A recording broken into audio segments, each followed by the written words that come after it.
Well, Typhoon Fitow continues to roll across the southern Japanese islands here on the 6th of October, 2013. Hi, everyone. Meteorologist Robert Spetty here with you today as we continue to cover this typhoon, its impact on the southern Japanese islands, and now pushing off there towards eastern China. Max winds recorded around the center of circulation, while at least at this time, winds out of Miyako-Jima have been reported at typhoon strength, sustained around 122, gusting up to 150 kilometers per hour.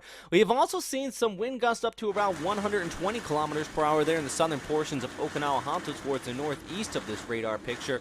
A lot of people actually sent me some footage earlier on today from Okinawa Honto shown here, and sustained winds pretty evident at tropical storm strength. That's when you start to see those rain bands coming through, the wind really blowing the rain sideways, and it has caused some damage out here. Some power outages reported, also a few downed trees, but mostly superficial damage, nothing too serious.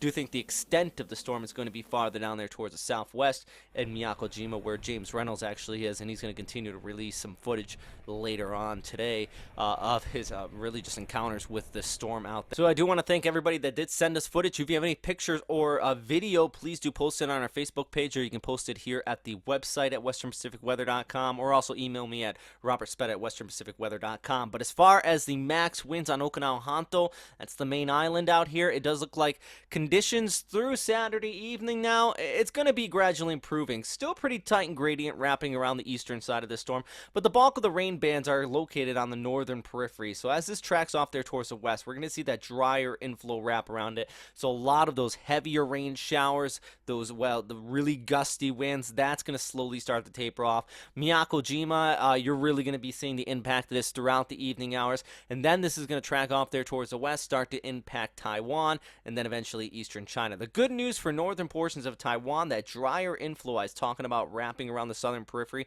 that's also keeping, well, the bulk of the precipitation likely off of the island out here. You're still going to see some heavy rain showers, 200 to 300 millimeters of rainfall possible in some of the higher elevations just south of Taipei, but I think the worst of it is going to stay just north of you, and also expect a slow decrease in intensity of this storm over the next 48 hours. JMA next 24 keeps it at the same intensity, but as it passes north of Taiwan, it's going to encounter some increase in vertical wind shear. JTWC also expecting a slight decrease, but it's only going to be slight, so we don't expect this to continue to intensify. But I do think that in some areas around Wanzhou, specifically, you're going to be seeing the right front quadrant of the storm system come ashore, even extend down there towards Fuzhou. You also could be seeing some tropical storm to typhoon strength winds as this does push on shore. Also a risk of a storm surge up to about 3 to 4 meters high. Waves offshore could be up to about 10 meters high here in the East China Sea, so definitely any shipping traffic out here is going to be seeing a rough day. But I do think the main threat from this, just as earlier's update said, is going to be the heavy rainfall. So right now, typhoon warnings are in place along the coastline.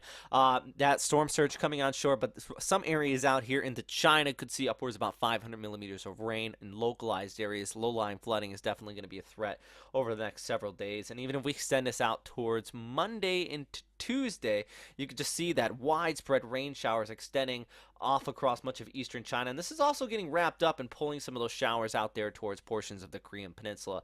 But that is just going to be a big rain event here through the coming days, and a very severe risk of flooding even as far north as Shanghai. Now behind it, yeah, you can't really miss this if you are out here into the southern Japanese islands. Another storm system. Now the thing with this, and really the track has been wavering. I know earlier we were saying there's a possibility of it shifting down here towards the southwest. There still is a possibility, but it does look like our next storm system, Danas, is likely going to track north of the islands as that model showed, the GFS, or directly over it. Still could waver north toward the south here, so I definitely would continue to stay prepped for this one, but at least at this time, it does look like it should stay there towards the north. That could change, given the ECMWF outlook. look, that really would be worst case scenario out here. The eye directly over the center of the island. But JMA has pushed their center line actually a little bit farther there towards the north, expecting a weakening of the high pressure ridge centered over the western Pacific here out towards the Izu Islands.